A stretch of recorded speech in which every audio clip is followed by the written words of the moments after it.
No show with such a warped black and white sense of morality, so much so that it could demonize a child for resenting a literal alien invasion, should really have the guts to lay claim to advanced moral complexity. And guess what explicitly happens in this episode of Transformers EarthSpark? Hello, my wonderful viewers, and welcome to another episode of Betty Adams Overanalyzes. Today, we're going to take a fully spoilery look at Transformers EarthSpark Season 1, The Battle of Witwicky.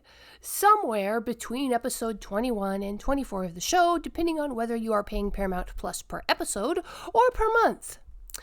I am 99, nearly 100% sure that the writers did not intend to make a bunch of self-righteous, self-important, and narrow-minded hypocrites when they created the Malto family children.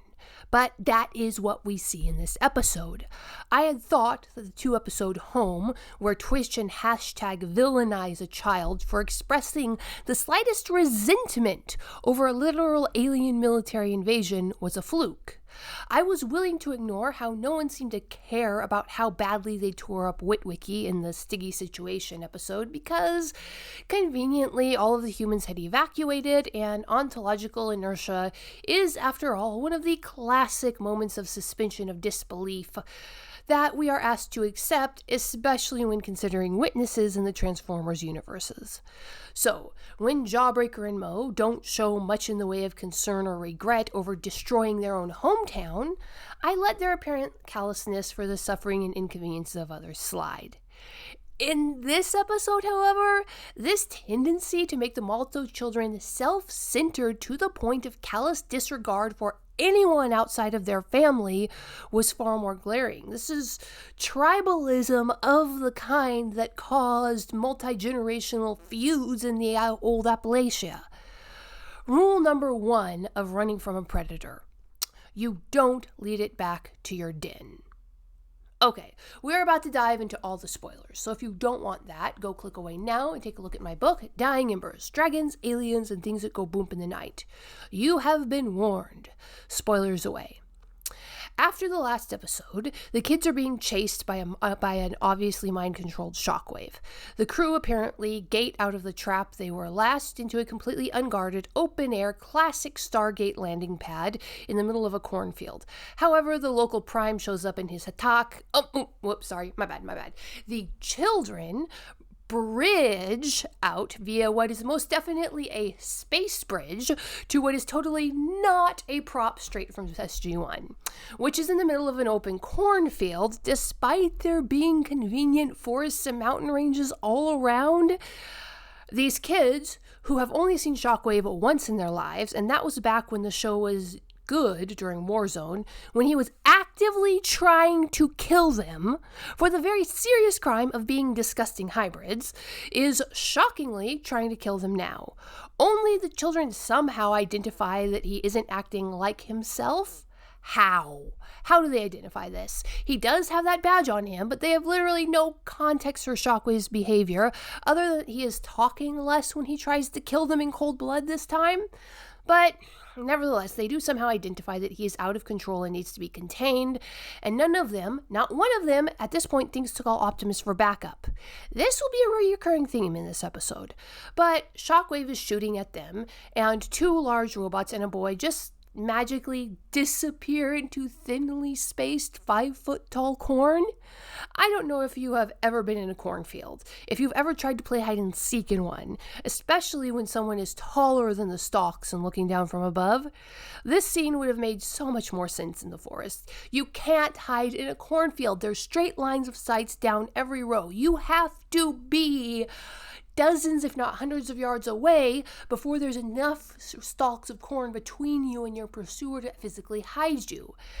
Again, it would have made so much more sense in the forest. There they could have easily hidden from Shockwave. Why would Ghost put the landing pad in the open where anybody can see it driving by? But that aside, the kids get a running start by disappearing into open space. We've seen the layout of this town, this town of Witwicky. There are miles open fields in every direction. There are deep forests and mountains close by the town, running right up to the school of the town.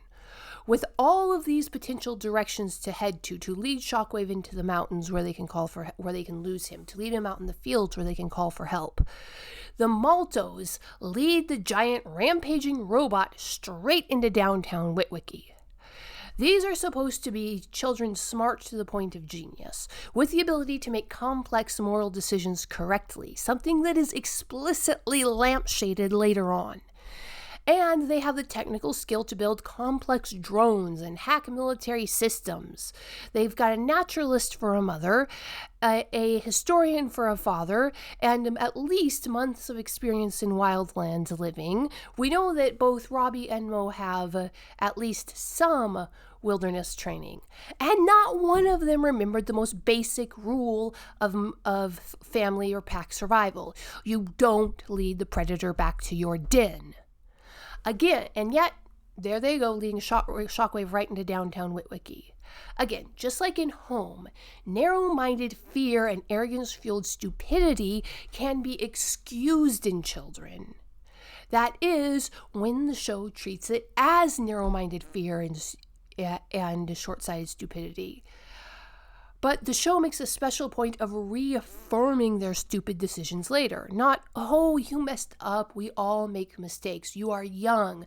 This was too great a responsibility for you, and your error is forgivable. Move on, we have things to do. No. It was nothing like that. It was just straight up, I trust you to make the right choice, because your choices up till now have been obviously brilliant.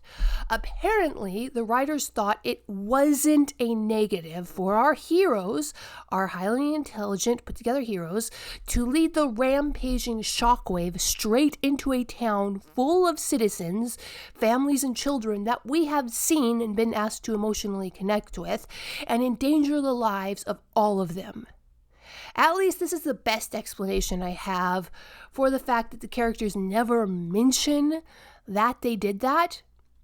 Thrash does take the time to lament that they went into town because, and only because, it got their mom in trouble.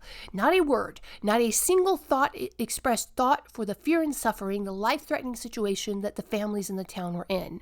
The destruction to the infrastructure, all of which was almost entirely their fault. Again, they had every other option open to them to not lead Shockwave directly into town. You know who does bring up the fact that they brought a Cybertronian throwdown into a tiny human town? A random security officer. Well, his clothes and assumption of authority suggest that his outfit should have said sheriff, but it said security. First, the show lets us know that this dude is pathetic by having him need to be rescued by Thrash and carried bridal style while the security officer is flailing pathetically. Then the show wants us to know that this guy is entirely unreasonable, having no level of logic to him. This guy, despite the fact that the Autobots have been collaborating very, very publicly with humans for probably at least as long as this guy has been alive, despite the fact that there have been active media promotion and propaganda of the fact that the Autobots are here to defend Earth from the Decepticons, despite the fact that this guy just watched the kids take down Shockwave, the security officer only sees Cybertronians as Decepticons, as threats. So he is a complete and utter moron. So, the only one who is allowed to point out that the kids' reckless actions put the entire town in danger, destroyed roads, risked lives. If this was not a children's show, probably would have gotten someone killed. Is made out to be pathetic, bigoted, pure, fearful, and possibly evil. So, obviously, it is from the logic of the show, from what is presented in the show. The show is making the statement that it is wrong to make the observation that the destruction of Witwicky was the kids' fault. There is the possibility that this character is supposed to be a ghost plant specifically designed to stir up bad feeling against the Maltos in the town, but that is pure headcanon on my part, trying to make this make a little more sense. There's no evidence for it in the show, and the human members of Ghost, for the most part, don't know about the children, which is, again, explicitly stated later in the episode. The concept that is being portrayed here, that which is shown in the line of view of the audience, is that the only person who has complaints about the kids leading a walking war machine into their town to destroy it and put all their lives in danger is a pathetic bigot, and therefore his complaint has no value. If that had only happened once in this episode, it would have been bad enough. But coming after Robbie rejecting his friend and home, coming after Jawbreaker and Alita tear up Witwicky, bringing in Grimlock, there is a firmly established pattern of protagonist-centered morality going on here. Everything the main characters do is morally right because they are the main characters. Anyone who calls them out on the fallout of the actions, or primus forbid, on the actions themselves, are the bad guys, and are probably evil to boot. This is common enough in children's shows. You can go over to TV Tropes and read the long, long list of children's shows oozing with protagonist-centered morality. Steven Universe was particularly bad about this. However, this show, this very episode, immediately after Thrash expresses regret over leading Shockwave into the town, instantly doubles down on the concept that the defining morality of the show is whatever the main characters choose. The show drops a lampshade on it, puts a spotlight on it. Given what is going down in the world right now, gestures vaguely at everything, I cannot imagine that what the writers set out to do was demonize a population's resentment at military occupation and the destruction and loss of life that entails. But death of the author here, that is 100% exactly what the show is depicting. If you resent armies marching in and destroying your town, your city, your country, your world, adult or child, you are a pathetic, cringing bigot who deserves to be unfriended by everyone. Okay, my wonderful viewers, I was sure I was only going to get one review out of this episode, but I am more than 1,200 words in and only getting warmed up. I haven't even got to the actual good stuff in this episode yet. So, and I have to be fair. There was good stuff in this episode. There was good acting. There was good animation. There was good choreography. But oh my goodness, there's so much wrong. It's so hard to focus on the good stuff. But what do you think? Is it even possible that someone on the writing team meant to demonize the resentment of occupied populations? Given that their main characters are half Filipino. Oh my goodness, resentment of occupation was a major theme of the Philippines from 1500 to 1947. And beyond that. Okay, no more history lessons. Is it even possible that someone in the writing team meant to demonize the resentment of occupied populations? I can't see it, but it's getting harder and harder to avoid that conclusion. Or are the writers just that bad that they don't realize that that is what is coming off the screen? Tell me what you think in the comments below. I would really, really like to hear what you have to say about this. Hit that like and subscribe button, and peace out, my wonderful viewers.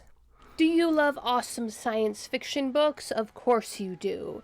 If you check out the links below the video, you can get yourself a copy of Comedy or Tragedy.